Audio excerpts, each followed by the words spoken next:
What's going on, North Texas barbecue addicts? It's me, Kenneth, and in today's episode, I'm busting out one of the most universally known grills to anybody out there that's cooking in the backyard or on the porch. It's a Weber kettle, guys. We're going to get that bad boy fired up for a reverse seared steak. Not just any steak, though. I've got a beautiful Black Angus 32-ounce Tomahawk ribeye steak that we're going to toss on that Weber kettle and reverse sear it up. Y'all stick around.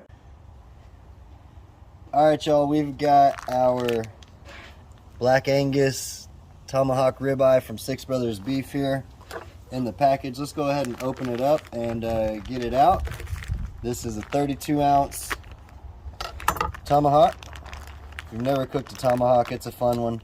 Something that will surely be a crowd pleaser. Get this guy out. I've had this thawing out in the fridge for about 2 days now. They do come frozen from Six Brothers, so that's the best way to thaw it out, is in the fridge if you got the time. There we go. Get it out on the cutting board there. We're going to be seasoning it up with some youngbucks steak seasoning. I love this stuff. Nice, strong salt, pepper, a little bit of garlic in there. Really coarse ground. We're going to get a good amount on here so we can make sure we get a nice crust on our steak. We're going to be cooking around 275, 300 degrees on the Weber. You can follow the same instructions for cooking it on any cooker you have, an offset. You can even do this in the oven if you don't have a grill. 275 is the key information right there. You just want to be cooking around 275. So we're going to get this all over the edges. So every single bite of this massive tomahawk has a bunch of flavor. You can see all that coarse groundness in the rub there. I'll have youngbucks information down below in the description box, as well as Six Brothers. We're going to be smoking with some pecan chunks and some Kingsford today. There we go. That's what it's looking like. We're going to go ahead and get this bad boy onto the kettle. So let me change the camera around and we'll go ahead and do that. Alright, so we've got some nice smoke rolling on our Weber. Again, we're using pecan. We're cooking indirect today. We're going to do a reverse sear. That just means that we're going to start out with our meat on the indirect side, away from the charcoal and the wood, the heat source, and we're going to slowly bring our temperature up. We're looking for a medium rare, so we're going to pull it about 10 degrees before our desired finished temperature, which is around 125, 135 range, somewhere in there. There we go. Got that lid shut down. I'm gonna let that go for about 15 minutes and I'll catch back up with y'all. So it's been 15 minutes. We're rolling about 275. Woo, doggy. That's so convenient to be able to put the lid right there. Look at that color on our steak. You can really see even the bone soaking up that smoke flavor. I did add one more big chunk of pecan right there. Let's go ahead and see what the internal is on our Tomahawk. That's a big sucker. Might take a little while. Actually, we're right around 87 degrees. I like to flip it 90, but we'll go ahead and call it flippable. Let's go ahead and do that. Oh yeah. That's beautiful. Let me show y'all a close-up of that. There we are. That's what we're looking like. Looking really good. Like I said, that bone's even soaking up that smoke flavor. Got plenty of heat. Strong fire back there. That's that pecan chunk that I tossed in. We're gonna go ahead and set the lid back on this bad boy and keep on cooking. We're going for about 115 to 120 degrees internal before we pull it off and get it ready to sear. So next time I see y'all, it should be time to sear it up. Y'all stay tuned.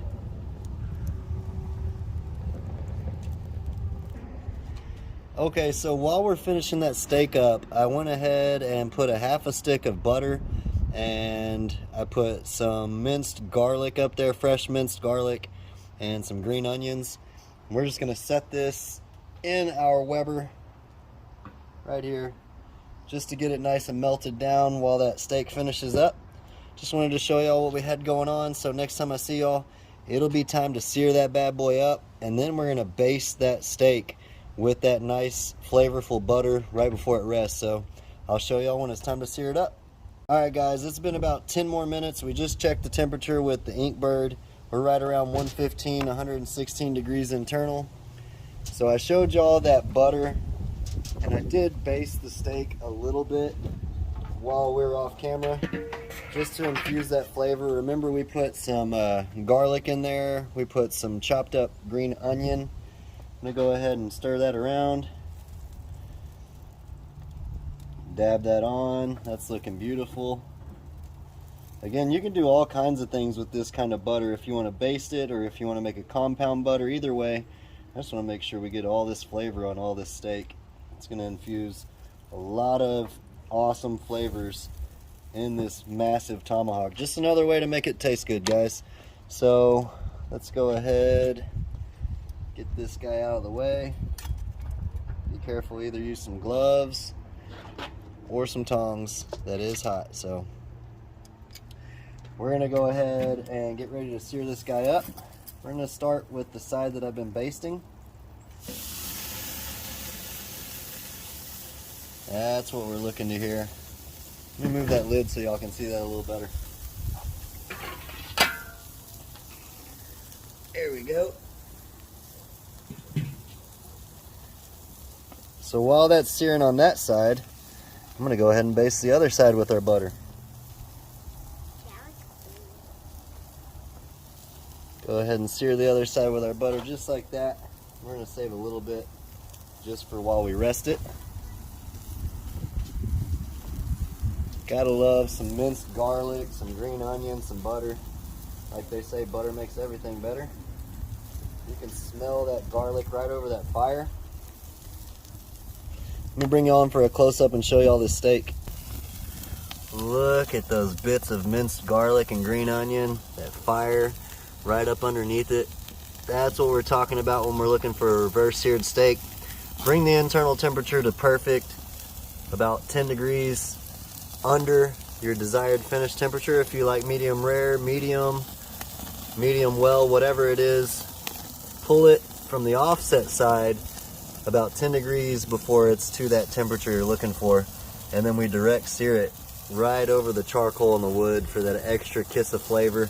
Let's go ahead and flip this bad boy over. Alright, so it's been about a minute or so on that side. Let's go ahead and flip it. Oh yeah. Got a nice caramelization on there. So just like the last side, we're going to use a little bit more of our butter here and baste it on. This is going to make an awesome steak, guys. Look at that. Look at that fire. Loving the flavor. Loving the flavor. There we go.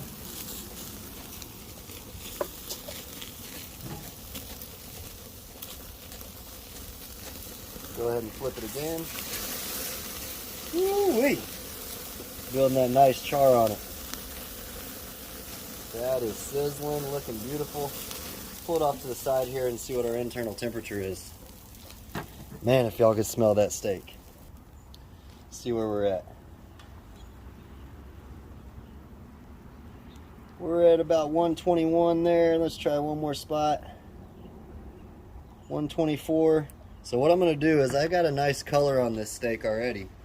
I'm just going to shut this lid down and we're going to finish cooking the internal temperature that we're looking for, which is, like I said, about 125, 130 before we rest it. So y'all know what that means. Next time I see y'all, it'll be rested and time to cut it up and give it a try. Alright y'all, so we've had this steak resting. You can see the juices on the board already. Had the steak resting for about 10 minutes or so, wrapped tightly in this foil, just resting it, letting it collect all its juices back. Ooh-wee, man, that's looking good. Look at that, beautiful, nice. Got some juices in this foil we're gonna save off to the side. Let's go ahead and cut this bad boy right off the bone. How about that? Just like that right there. Man, if y'all could smell this, y'all are gonna want to try a tomahawk out for sure. So what I'm gonna do is I'm gonna cut this spinalis off. That's like the most tender bite right there. And then you got the loin right here. Let's go ahead and cut some slices out of that. Man, this is full of juice, cooked perfectly. This is gonna be lots of flavor. Remember, it rested with that green onion and freshly chopped garlic butter in that foil, and we basted it while it was cooking too, so got all kinds of flavors. Salt, pepper, garlic from the Young Bucks, butter, pecan smoke, and then that nice fresh kiss of charcoal and wood when we seared it up. So let's go ahead and cut this up. Nice. Move that off to the side, and then the spinalis. Do this right here. Man, this is like the steak burn ends right here when you get the spinalis like this.